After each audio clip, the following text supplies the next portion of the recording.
Boa noite, igreja. Graça, paz do Senhor Jesus. Nós vamos trazer aqui uma pequena reflexão também.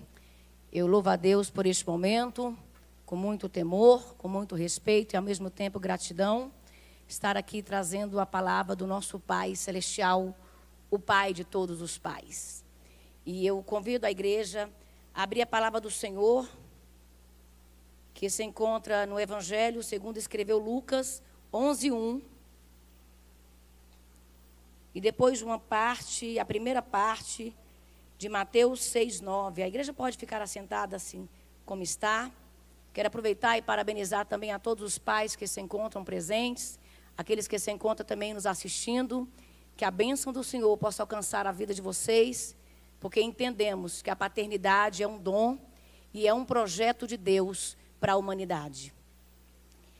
A palavra do Senhor diz em Lucas 11 o seguinte, Lucas 11:1. E aconteceu que, estando ele a orar num certo lugar, quando acabou, lhe disse um dos seus discípulos: Senhor, ensina-nos a orar, como também João ensinou aos seus discípulos. E aí lá em Mateus 6:9, Jesus vai dizer assim: porquanto vós, quando orareis assim, Pai nosso, que estás no céu. Meus queridos, hoje é uma data especial. E infelizmente, devido às vezes a alguns maus exemplos, muitas pessoas têm deturpado e até mesmo diminuído a importância de um pai. Mas nós sabemos que a paternidade é algo essencial na vida de um filho e principalmente no desenvolvimento do seu caráter. Quem teve um pai presente, quem teve uma educação, às vezes, até rígida, como era muito comum há 30, 40, 50 anos atrás, mas certamente sabe da importância da educação e de uma presença de um pai.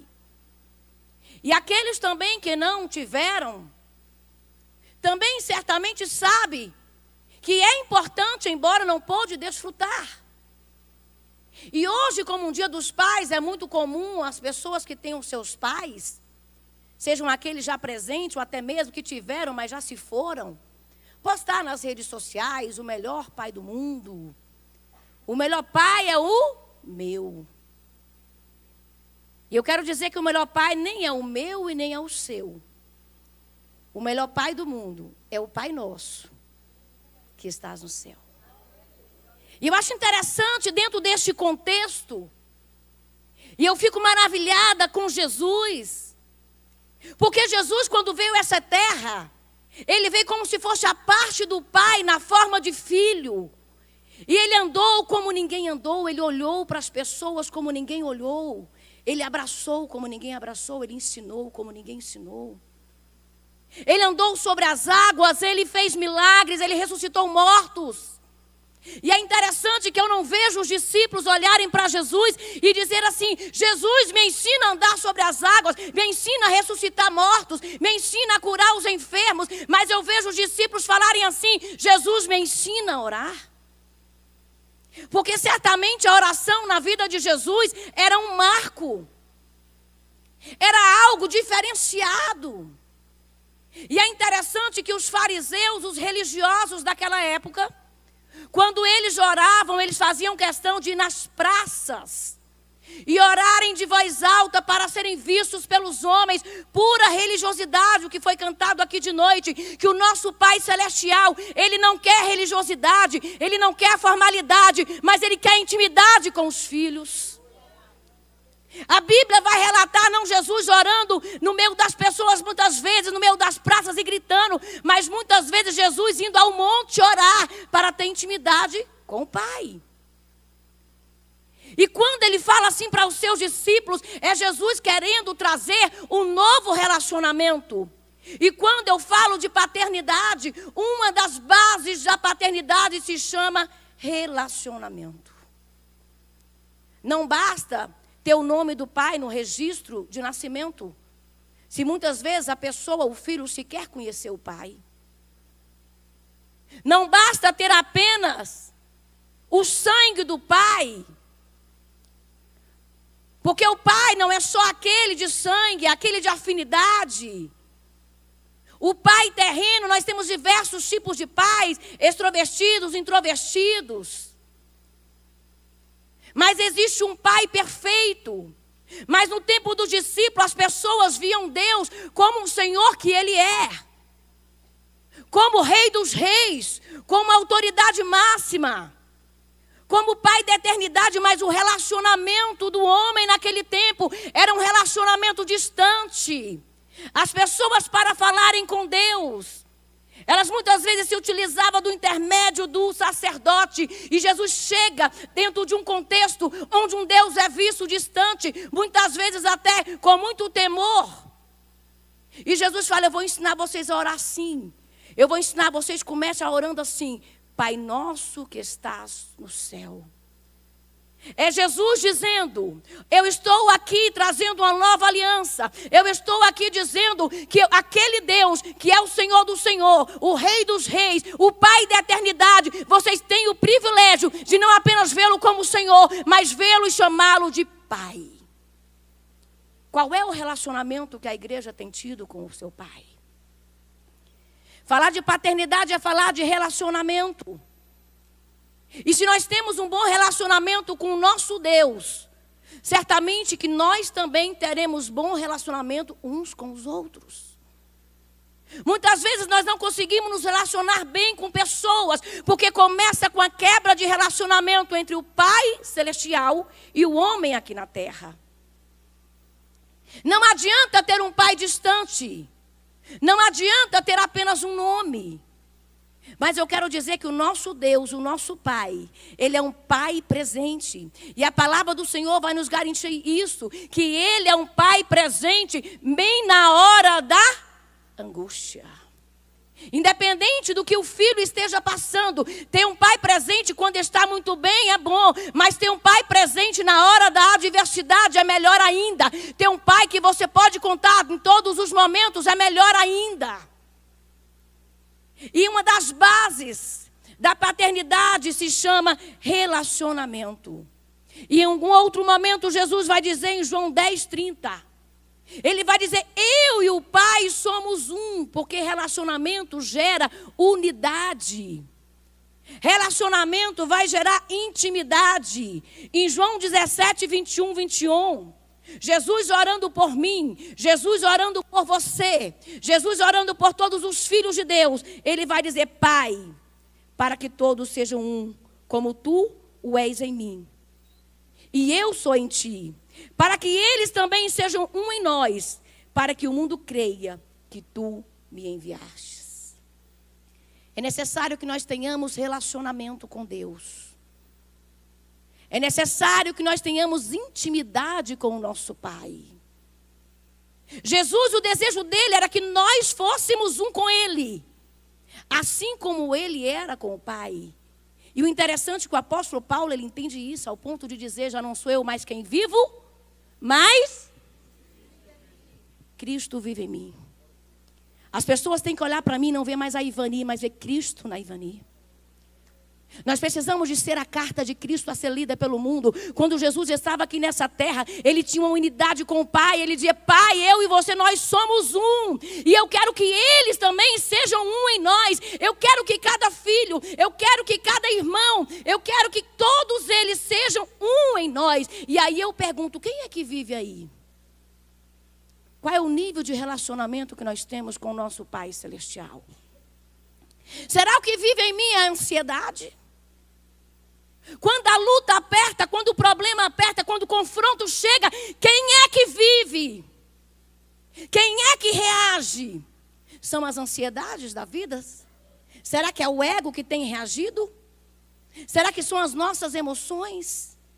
Será que a Ivani carnal tem prevalecido? Ou será que o meu relacionamento com meu Pai, a cada dia eu estou me esvaziando a mim mesma, estou me enchendo do Espírito Santo de Deus, a cada dia menos Ivani e mais Deus, menos Ivani e mais Deus, ao ponto de Deus ver, o mundo ver Cristo em mim. Isto é uma paternidade espiritual. Segundo ponto de paternidade, além de um relacionamento que Deus espera com seus filhos, Quando eu falo de paternidade, eu estou falando de responsabilidade. Todo pai precisa ter responsabilidade para com seu filho. Mas quando eu falo de responsabilidade, eu posso dizer com toda certeza que a responsabilidade, ela é mútua. O pai tem responsabilidade com o filho, mas o filho também tem suas responsabilidades dentro deste relacionamento. E uma das responsabilidades do filho se chama temor e obediência. A palavra do Senhor vai dizer que Deus não nega bem algum ao que anda em retidão. Se você é um filho de Deus, se você anda em retidão segundo a palavra de Deus, eu quero te dizer que não sou eu quem prometo essas coisas. É quem promete isso é um pai que não falha. A palavra do Senhor diz que Deus não nega bem algum ao que anda em retidão.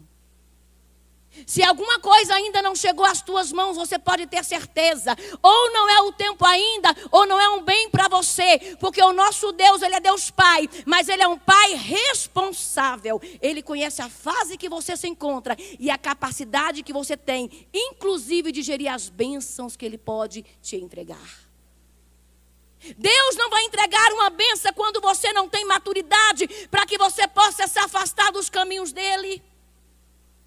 A paternidade, ela envolve um relacionamento, ela envolve intimidade, mas ela também vai envolver responsabilidade. E aí eu pergunto, qual é o nível de responsabilidade e de comprometimento que você tem para com o seu Pai Celestial?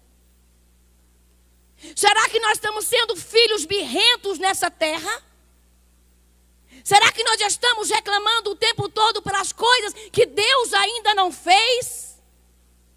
Será que eu estou apenas duvidando do que Deus pode fazer? Eu quero dizer que o que fez os céus e a terra, Ele tem visto que você e que eu tenho passado, e na hora certa Ele vai se levantar, Ele vai julgar a nossa causa, Ele vai dar vitória porque Ele é Deus. Ele não é homem para que minta, nem filho do homem para que se arrependa, mas aquilo que Ele fala, Ele vai cumprir, se nós permanecermos como filhos de Deus. Aleluia, glorificado seja o nome do Senhor. Paternidade vai envolver uma terceira característica, que é o cuidado.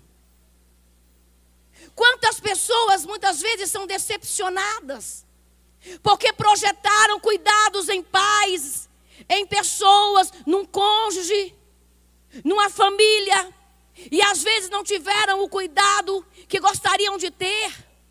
Quantas pessoas, quem sabe, que estão aqui no templo, ou quem sabe estão nos ouvindo pela internet, e que nunca teve um cuidado de um pai. Eu quero dizer que existe um Pai Celestial que está interessado em cuidar da sua vida, está interessado em reescrever a tua história, está interessado em curar as suas feridas e ter um relacionamento contigo.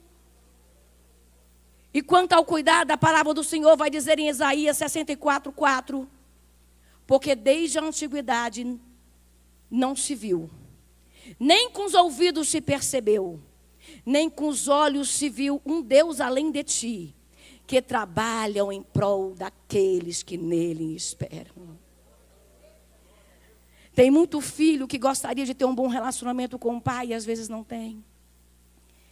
Tem muitos pais que às vezes gostariam de ter um relacionamento com o filho e às vezes até mesmo a distância de gerações, a linguagem que dificulta às vezes um bom relacionamento e não tem. Pessoas que se encontram perdidas porque não tiveram uma base familiar, uma base para ter uma vida bem sucedida. Mas eu quero dizer que existe uma paternidade infalível, uma paternidade que requer cuidados, uma paternidade onde o Deus Pai cuida dos seus filhos. E a palavra do Senhor diz que Deus trabalha em prol daqueles que nele esperam. Aonde está a tua esperança? Você tem esperado de quem? Você tem esperado o quê? Meus irmãos, falar que esperamos em Deus é muito fácil, mas na hora que a coisa aperta, às vezes não é tão fácil assim. Quantas vezes nós queremos a vitória para ontem? Mas quando eu posso esperar em Deus, eu estou dizendo eu confio, apesar de. Eu costumo dizer que a fé é certeza daquilo que eu não vejo. Agora, confiança é diferente. Confiança é o descansar independente do resultado. É o saber se Deus der, o resultado é o melhor. Mas se Ele dizer não, eu confio nele, porque a Bíblia diz: eu sei os planos que tenho de vós. Planos de paz, para dar o fim que vos desejais. A palavra do Senhor também diz que a vontade de Deus ela é boa, perfeita e agradável. E eu quero dizer para você, filho, porque aqui com certeza muitos são pais, mas com mais certeza ainda é que todos nós somos filhos. E eu quero dizer que existe um Pai celestial que está dizendo: eu quero trabalhar por você, mas você precisa aprender a confiar em mim. Porque a palavra do Senhor diz que Deus não deixa envergonhados aqueles que nele esperam. Não serão confundidos nem envergonhados aqueles que nele esperam. Se você depositar a sua confiança em Deus, a luta pode ser grande. Tem hora que ela vai aumentar, o inferno vai pedir reforço, mas nós continuaremos crendo no Deus da nossa salvação. Tudo aquilo que nós temos passado se transformará em um grande testemunho para a glória de Deus Pai. Porque nós temos um Pai, nós não somos órfãos. A igreja não está desprotegida. Certamente que nós passaríamos por muitas lutas, Jesus avisou isso, e vamos passar por muito mais. Eu costumo dizer que a vida do cristão é como uma mulher que está para dar à luz, é uma luta atrás da outra, e quando acaba uma parece que vem uma pior, mas não é sobre ter lutas, é sobre vencer as lutas com aquele que está conosco. Andar com Cristo não está dentro de uma bolha, livre de todo e qualquer problema da vida. Está com Cristo até diante das adversidades, a presença daquele que tudo pode. E diante dessa paternidade espiritual, nós temos um Deus que cuida e que trabalha por nós.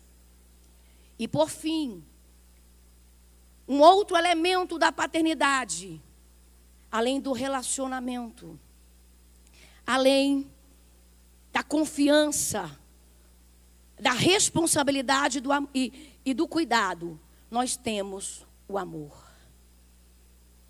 A paternidade, ela envolve amor.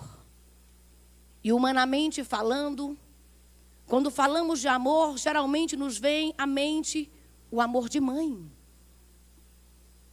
E falar de amor de mãe é muito fácil, muitas vezes se torna leve.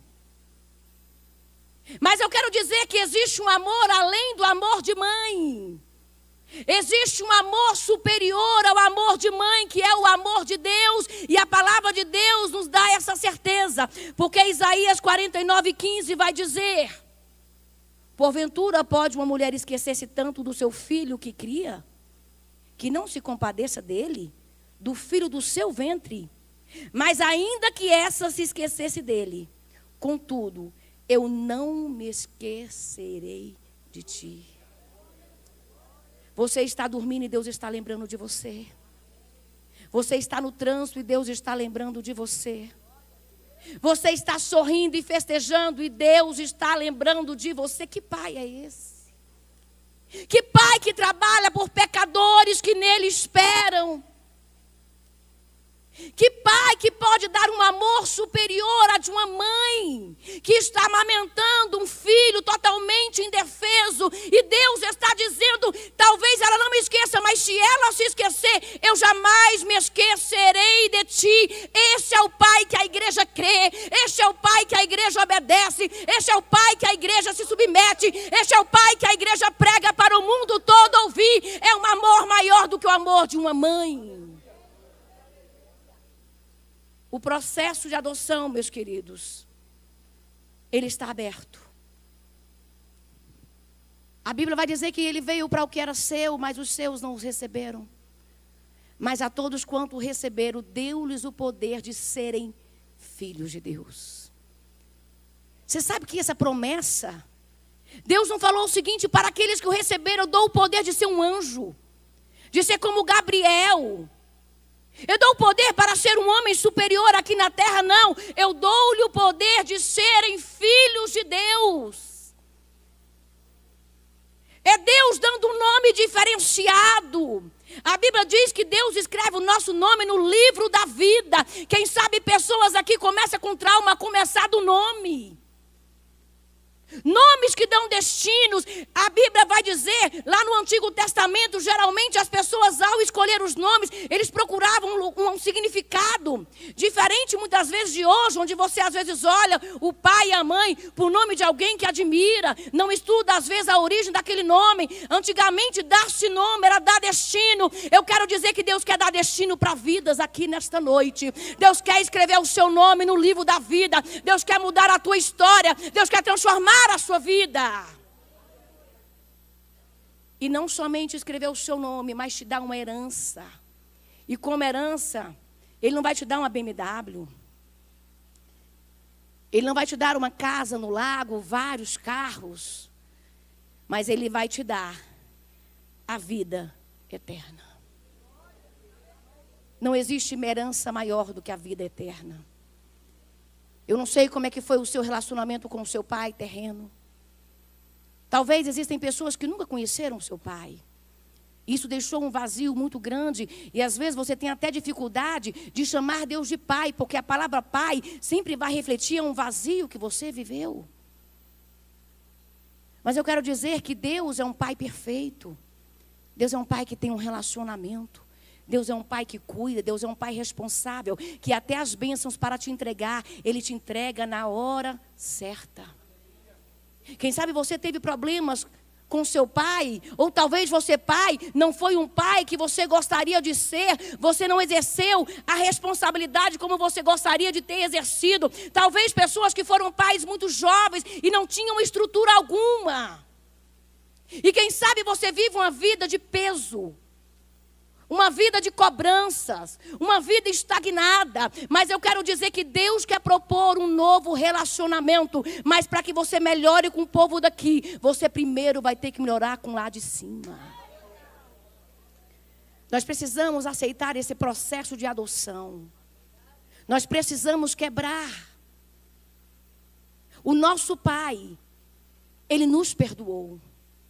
Todas as nossas falhas, nós não merecíamos. Eu não merecia estar aqui em cima deste altar.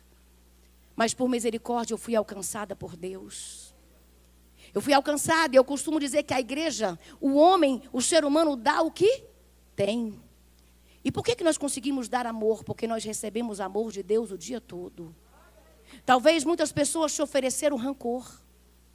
Talvez até o teu pai aqui da terra muitas vezes te agrediu de forma desproporcional. Talvez você como filho falhou muito com seu relacionamento com seu pai. Mas e talvez até hoje pessoas tenham oferecido coisas negativas. Eles oferecem, você não precisa de receber. Você pode receber de Deus e doar o melhor. Receber o perdão de Deus e dar perdão. Receber amor e dar amor. Independente do que o mundo está oferecendo. Essa noite é noite de nós reconhecermos quem é Deus na nossa vida. Qual é o espaço que Deus ocupa como Pai? Porque Deus não quer religiosidade. Deus não quer formalidade. Deus, Ele quer intimidade. Ele não quer um relacionamento ocasional. Eu fico imaginando como deve ser duro para aquele pai que se mata para o filho só aparece quando precisa. Na hora que está vencendo o boleto da faculdade, ele liga para o pai. Na hora que foi para a balada, o carro quebrou, ele liga para o pai. Na hora que ele quer algo diferente, ele liga para o pai, mas ele não se lembra muitas vezes de honrar o pai. E às vezes nós temos comportamento desse com Deus. Nós só nos aproximamos de Deus porque quando nós estamos com o cerco fechado. E Deus está nos chamando hoje para ter um novo relacionamento com Ele. Um relacionamento de um pai perfeito. Um pai que cuida. Um pai que protege. Um pai que disciplina, porque o papel do pai também é disciplinar. E a Bíblia diz que o pai corrige ao filho a quem ama. Então a disciplina é a forma de Deus demonstrar amor para com a humanidade. Porque a disciplina, ela é pedagógica. Nós precisamos de realinhar o nosso relacionamento com o pai. E muitas vezes esse realinhamento vai começar com a liberação de perdão. Perdão por pessoas que nos feriram, às vezes injustamente, por que não? Mas também não fomos alcançados pela graça, porque nós éramos bons. Nós fomos alcançados simplesmente pela graça e a misericórdia do Senhor. A porta está aberta. Jesus foi o nosso maior exemplo que o Pai pôde oferecer. Ele ofereceu o seu único filho. E hoje, o que nós temos oferecido para Deus? Qual o nosso nível de comprometimento com este Pai? Qual o nosso relacionamento, qual o nosso nível de confiança com este Pai? Será que é uma confiança pautada na cobrança? Ou será que nós confiamos ao ponto de descansar e realmente viver o que aquela canção diz? Se Deus fizer é Deus, mas se não fizer Ele continua sendo Deus. Que nós não venhamos ter apenas fé, mas que nós possamos ter confiança. Porque independente do resultado, Deus estará do nosso lado. Que esta noite nós possamos sair daqui entendendo que o Pai terreno ele pode até falhar, mas que existe um Pai celestial que não falha. Um Pai celestial que tem um amor superior ao de uma mãe. Por mais que uma mãe ame seus filhos, ela não pegaria um para sacrificar em favor do outro. Uma mãe que tem 2 filhos, ela não vai matar um para salvar o outro. Deus deu o seu único filho para que todo aquele que nele crer tivesse a vida eterna. E para que um dia nós não fôssemos órfãos, mas nós olhássemos para todo mundo, para todas as galáxias. Nós olharmos para tudo e dizer: este que fez todas as coisas é o meu Pai. Você entende o que é isso? Você entende você olhar para o céu e falar assim: quem fez foi o meu Pai. Quem fez o mar lindo, maravilhoso, foi o meu Pai. E que nós possamos desfrutar, porque não adianta ter um Pai distante. Ele quer ter relacionamento. E que essa noite possa ser uma noite de cura, onde nós possamos nos posicionarmos como filhos e liberarmos perdão para os pais que nos ofenderam, para os filhos que nos ofenderam, para os irmãos que nos ofenderam. Porque quando nós somos perdoados, quando nós nos perdoamos, nós também somos perdoados. E o perdão gera relacionamento com Deus. Convido a igreja a se colocar de pé.